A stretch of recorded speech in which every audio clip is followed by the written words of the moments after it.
दोस्तों, बहुत ही छोटी सी कहानी है लेकिन बहुत कुछ सिखाती है। थोड़ा समय खुद के लिए निकाल कर एक बार ज़रूर सुन लीजिए, ज़िंदगी में आपके बहुत काम आएगी। तो चलो शुरू करते हैं। कहानी एक छोटे से गांव के एक गरीब इंसान की है। एक गांव में मोहन नाम का एक व्यक्ति रहता था। मोहन निहायत ही नेक और ईमानदार इंसान था। गांव के सब लोग उसका आदर और विश्वास करते थे। मोहन विष्णु जी का परम भक्त था। वह ज़्यादातर समय विष्णु जी की भक्ति में बिताता। रोजी रोटी के लिए मोहन छोटे मोटे काम कर लिया करता था। ऐसा कोई खास हुनर मोहन के पास नहीं था और न ही वह ज़्यादा पढ़ा लिखा था, लेकिन वह खूब सारे पैसे कमाना चाहता था, जिसके लिए कभी कभी वह ऊटपटांग हरकतें भी कर लेता। लेकिन उसके पिताजी माताजी के कारण लोग उसे माफ़ कर देते थे। उसके पिताजी को लोग एक महान विष्णु भक्त के रूप में जानते थे। वैसे तो मोहन भी कोई बुरा इंसान नहीं था, लेकिन गरीबी और पैसों की तंगी से परेशान था। वह हर समय विष्णु जी से शिकायत करता कि उसकी गरीबी कब दूर होगी। एक दिन उसकी तबीयत खराब हो गई तो उसके पास दवा लेने के भी पैसे नहीं थे। पिताजी ने किसी से उधार पैसे लेकर उसकी दवा किया। इस बात से मोहन बहुत नाराज हो गया। मोहन को बड़ा गुस्सा आया। उसने सोचा, आज तक विष्णु जी की इतनी भक्ति किया लेकिन सब बेकार है, पैसा ही सब कुछ है। अब रात भर वह सोचने लगा, आसानी से पैसे किस तरह मिलेंगे। अंत में उसने तय किया कि लोगों को मूर्ख बनाते हैं, भिखारी बनते हैं। लेकिन फिर सोचा, वह एक हट्टा कट्टा नौजवान है, उसे भला कौन भीख देगा। फिर दिमाग लगाया, अगर अंधा बनकर भीख मांगूंगा तो कोई मना नहीं करेगा। और एक समस्या, गांव में सब उसे भलीभांति जानते थे, कोई उसे भीख नहीं देगा। मोहन ने तय किया, किसी दूसरे गांव में जाकर भीख मांगते हैं। दूसरे दिन मोहन निकल पड़ा दूसरे गांव की ओर। मोहन था होशियार।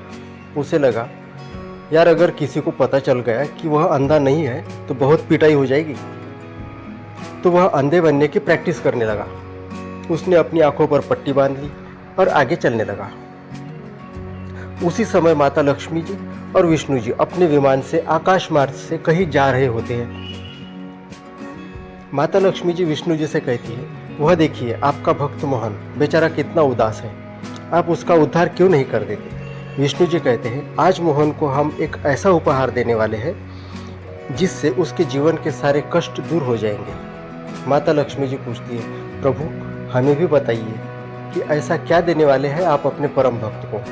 विष्णु जी अपना हाथ सामने करते हैं और उस हाथ पर एक पीतल का घड़ा प्रकट हो जाता है। माता लक्ष्मी जी कहती है, प्रभु हमें पता है यह कोई साधारण घड़ा तो हो नहीं सकता, अब जरा इसकी विशेषता भी बता दीजिए। विष्णु जी मुस्कुराकर कहते हैं, यह हमने खास मोहन के लिए बनाया है। इस घड़े में अपना हाथ डालकर जो कोई अपनी इच्छा बोलेगा वह तुरंत पूरी हो जाएगी।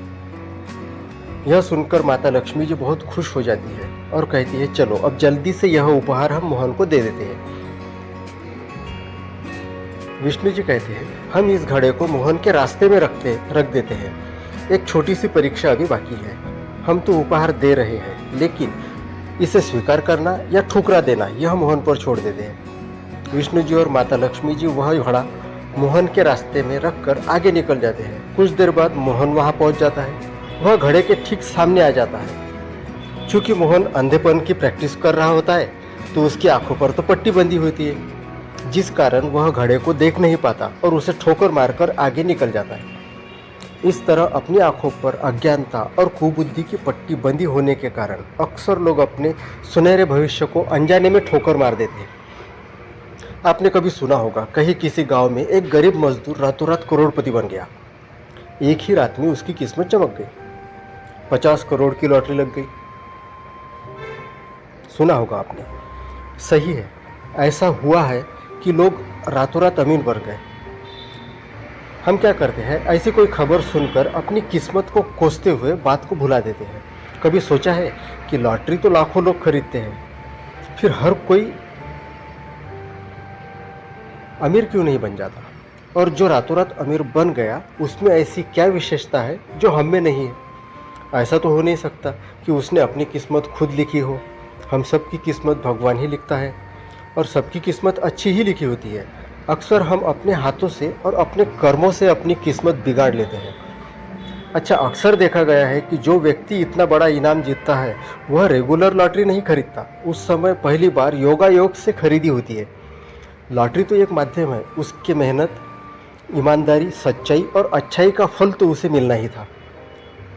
मॉरल ऑफ द स्टोरी ये है कि आप अपने प्रिंसिपल, अपने विचार पर कायम रहिए, अपने प्रयास को कभी नहीं छोड़िए। यकीन मानो, अगर आप ईमानदार हो, आपका रास्ता सच्चाई का है, तो किसी भी पल आपकी किस्मत बदल सकती है। अच्छाई और सच्चाई के मार्ग पर चलने वाला हमेशा जीतता ही है। तो मिलते हैं अगले वीडियो में। अभी तक आपने चैनल को सब्सक्राइब नहीं किया है तो अभी कर लीजिए। धन्यवाद।